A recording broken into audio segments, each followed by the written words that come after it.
it's so much to read, so I continue from the after. Afterwards, Helena got sick.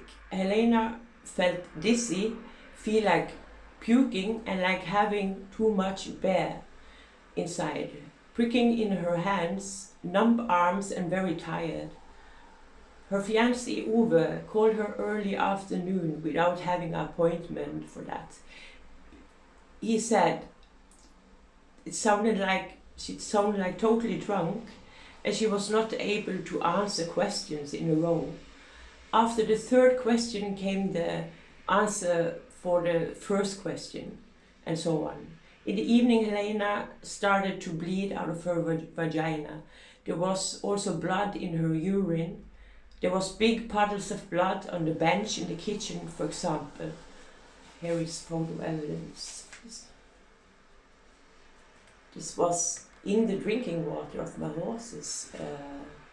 Still to this day, since I never got help from police, I don't know what it is, but I inhaled it, and they also put it in drink in our house. So, but some say it might have been rat poison or something like this.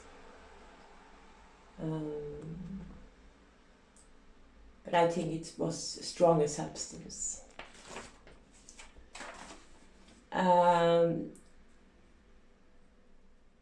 This is only written in her own journal at CPU and not giving out to lawyers. But the journal is in Helena's hand.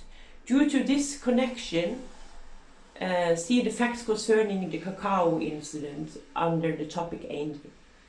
25/6/2014, Helena discovered that the fur of Black Beauty looked not normal. Helena pointed out that a powder was massaged into the fur. Helena touched the fur with the fingers and both hands, and she saw that a huge amount of that powder had been used. So the same powder that was used in this water and things was smeared into the fur of the pony of my daughter. And it looked like this, so I saw this out of the window and I thought this is really, that the fur looked not right.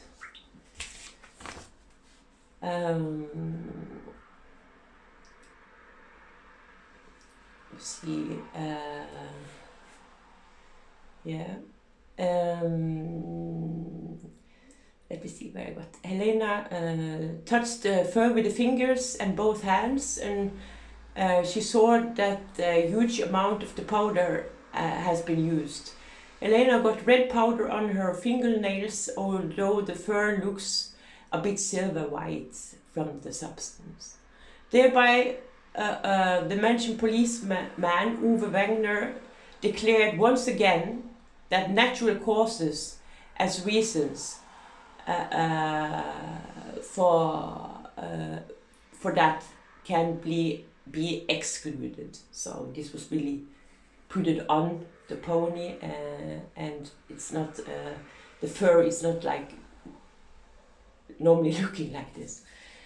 Helena called the ambulance and was brought into the emergency station of the hospital Arendal. Helena left the same symptoms again, like on the 17/6/2014, but even stronger. Helena has still red powder under her fingernails from touching the pony, which she got sick from.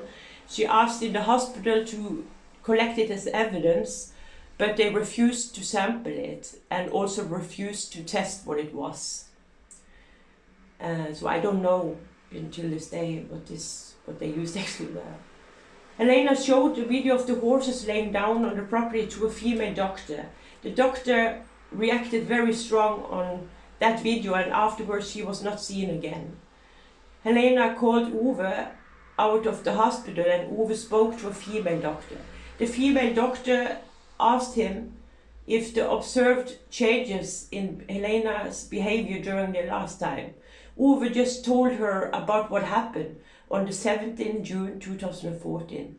Helena has to take a urine test. 2 cups were full of blood, and the doctor said, "Oh, it looks okay, good." This was really shocking. It was full of blood in urine from this substance, and they said, "Oh, it looks good."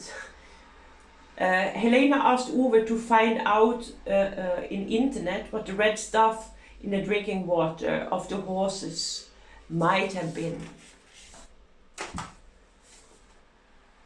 In the hospital papers, it was mentioned that Helena was brought to the mental section of the hospital and not to a normal emergency station. And that was to just cover up what actually had happened. What happened in the aftertime is that they even removed that I had all arrived with an ambulance to the acute. I went back and checked, and they just removed it from the system. 22/6/2014, Helena wanted to have the hospital, leave the hospital by free will. Seemingly nobody wants to help Helena with her questions and suggestions. She took a taxi to the local gas station, picked up her car and drove home. When Helena came back from hospital, she discovered that Nobel has got the same strangling marks on the lower part of both front legs that she got on her neck before. That he had on the neck before. Helena declares that these marks could have already been there before of what they had done, but she was not sure. 23/6/2014. Helena tried to get a blood test at the hospital in Kristiansand. They said it is possible to take a blood test, but it's supposed to be made in the hospital in Arendal because Helena lived in fylken Aust-Agder. Helena called the hospital in Arendal and they asked her to come over. When Helena reached the parking place of that hospital, she got a phone call from the hospital. In a strange tone, they refused to help Helena with a blood test.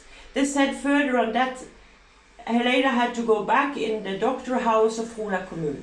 There was a female doctor named Håganvik working for Frola Kommune now, and she showed Helena papers with a report of the hospital in Arendal.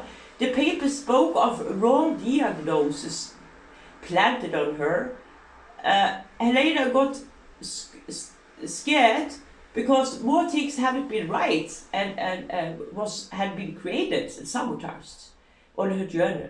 Phone call between a female doctor and Ove, the paper says. Ove has said that there has been no changes in the behavior of Helena within the last days.